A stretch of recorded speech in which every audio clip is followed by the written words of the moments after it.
الصلوات.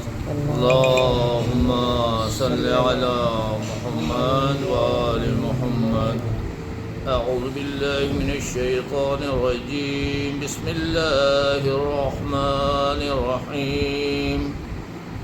عن جابر بن عبد الله الأنصاري عن فاطمة الزهراء عليها السلام بنت رسول الله صلى الله عليه وآله قال: سمعت فاطمة أنها قالت: دخل علي أبي رسول الله في بعض الأيام فقال: السلام عليك يا فاطمة. فقلت: عليك السلام.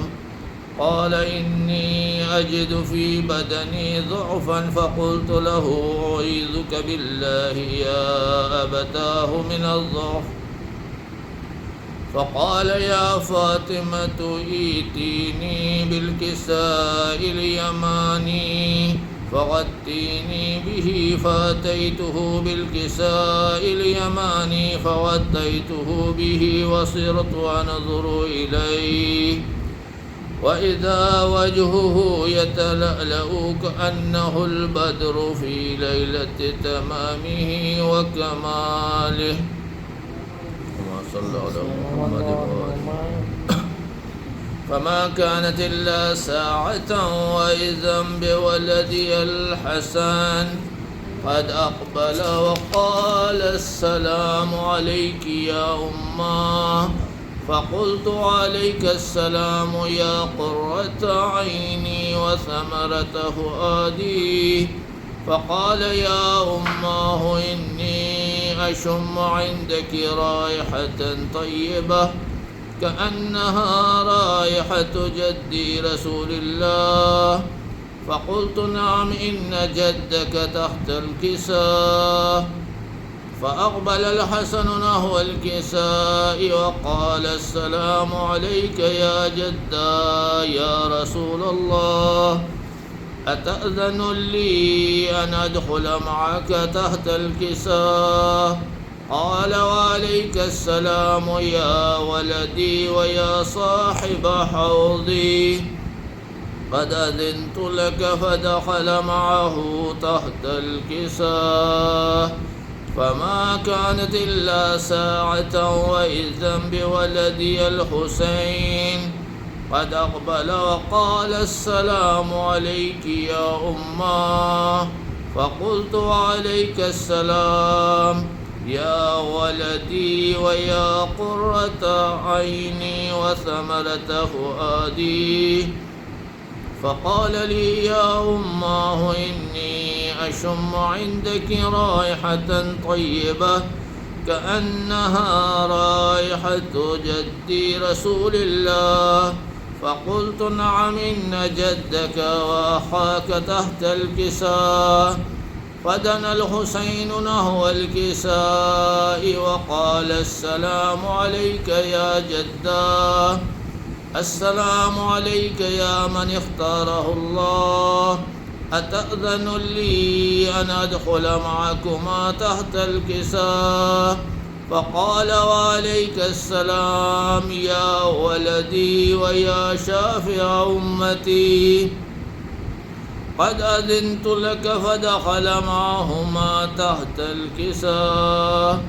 فأقبل عند ذلك أبو الحسن علي بن أبي طالب وقال: السلام عليك يا بنت رسول الله. فقلت: عليك السلام يا أبا الحسن ويا أمير المؤمنين. فقال: يا فاطمة إني أشم عندك رائحة طيبة كأنها رائحة أخي وابن عمي رسول الله. فقلت: نعم، ها هو مع ولديك تحت الكساء. فأقبل علي نحو الكساء وقال: السلام عليك يا رسول الله.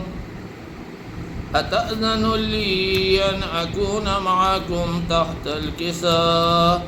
قال له: وعليك السلام يا أخي ويا وصي وخليفتي وصاحب لوائي قد أذنت لك. فدخل علي تحت الكساء، ثم أتيت نحو الكساء وقلت السلام عليك يا أبتاه. يا رسول الله، أتأذن لي أن أكون معكم تحت الكساء؟ قال وعليك السلام يا بنتي ويا بضعتي، قد أذنت لك. فدخلت تحت الكساء، فلما اكتملنا جميعا تحت الكساء أخذ بي رسول الله بطرفي الكساء فأومأ بيده اليمنى إلى السماء وقال اللهم إن هؤلاء أهل بيتي وخاصتي وحامتي، لحمهم لحمي ودمهم دمي، يؤلمني ما يؤلمهم ويحزنني ما يحزنهم.